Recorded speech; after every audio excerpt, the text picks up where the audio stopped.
Calaroga Shark Media.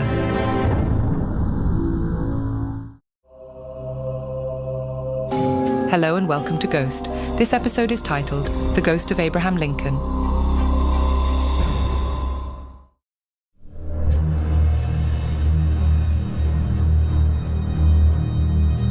In the heart of Washington, D.C., the historic Ford's Theater stood as a monument to a tragic chapter in American history.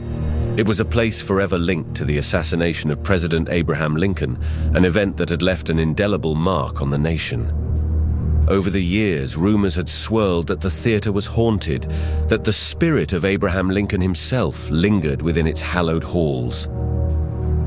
The year was 1865, and the nation was emerging from the darkness of the Civil War. President Abraham Lincoln, a man known for his wisdom and compassion, had just delivered a powerful speech at the Ford's Theater. The atmosphere was electric with hope for a brighter future. As the evening performance continued on that fateful night, John Wilkes Booth, a Confederate sympathizer, slipped into the president's private box and fired a single shot. The bullet found its mark, and Abraham Lincoln was mortally wounded. Chaos erupted in the theater as the president was carried from the scene. The following morning, President Lincoln succumbed to his injuries, and the nation was plunged into mourning. The Ford's Theater, once a place of entertainment and celebration, became a symbol of tragedy.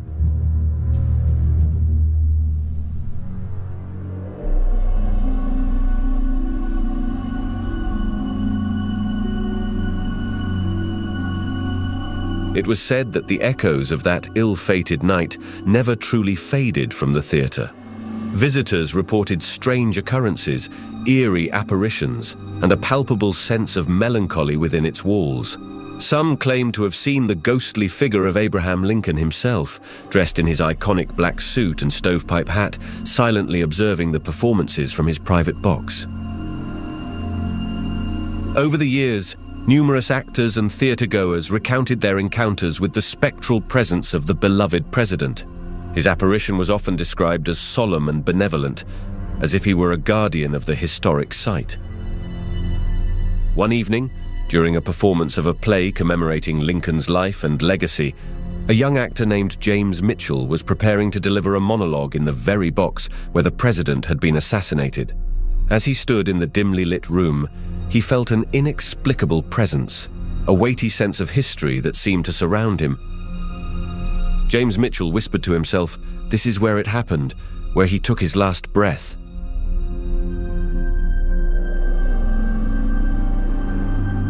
As he recited his lines, he noticed a shadowy figure in the corner of his eye.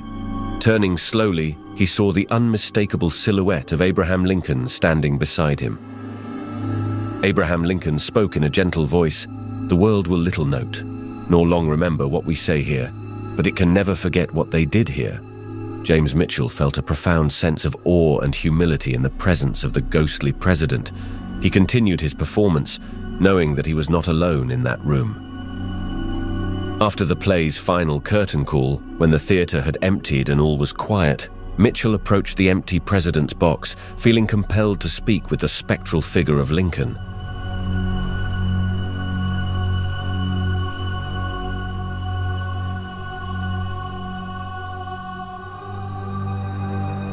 Mitchell spoke to no one.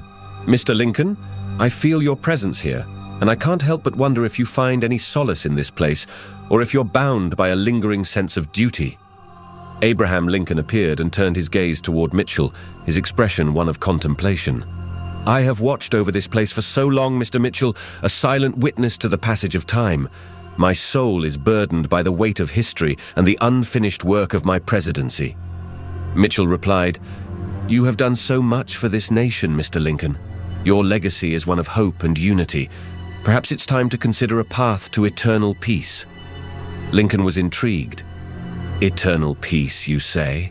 The thought is tempting, but my sense of duty to the country and its people has always guided me."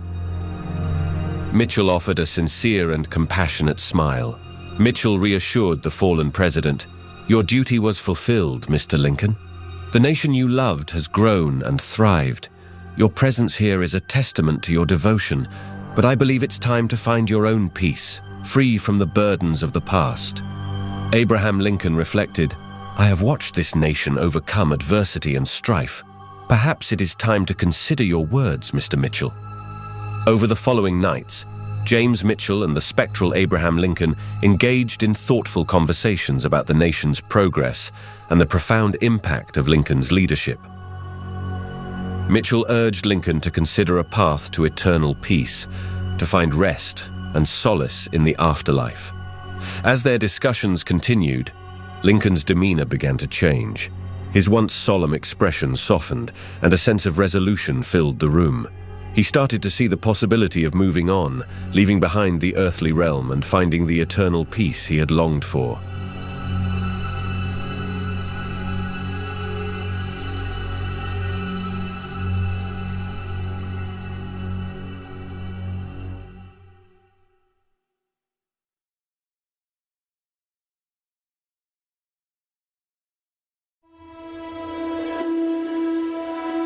One evening, as they stood together in the president's box, Mitchell extended his hand to Lincoln, a gesture of support and understanding. Lincoln stepped forward and began to speak, his voice resonating with a sense of majesty and wisdom that transcended the earthly realm. Abraham Lincoln spoke. "My fellow Americans, even in death, I hold on to the dream of a united and prosperous nation. I have seen your strength, your resilience, and your capacity for greatness." The room seemed to glow with an otherworldly light as Lincoln continued. "I believe in the boundless possibilities of this country. I have witnessed the dedication of its citizens, the power of their collective will, and the enduring spirit of democracy." His words rang with a sense of hope and inspiration. "It is with great pride and confidence that I now embark on my journey to the afterlife. I know that this nation will continue to strive for greatness, and I leave it in capable hands." Mitchell was moved by the great orator. "It's time, Mr. Lincoln. The nation is in capable hands, and your legacy lives on. You've done your duty, and now it's time to find your own peace." With a solemn nod, Abraham Lincoln finally took Mitchell's hand. A serene expression settled upon his spectral face, and a gentle light enveloped him.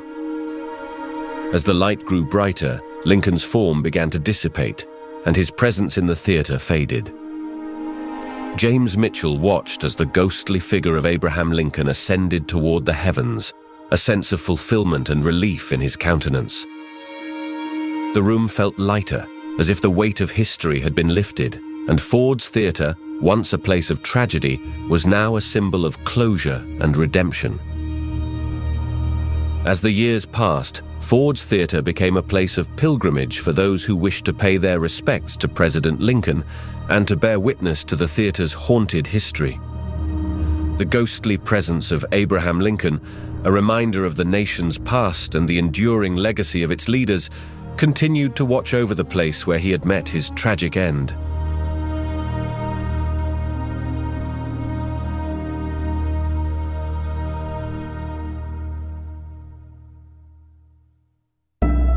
Ghost is a Calaroga Shark Media production, written and hosted by Alexander Ian McIntyre, produced by Mark Francis, executive producers Mark Francis and John McDermott.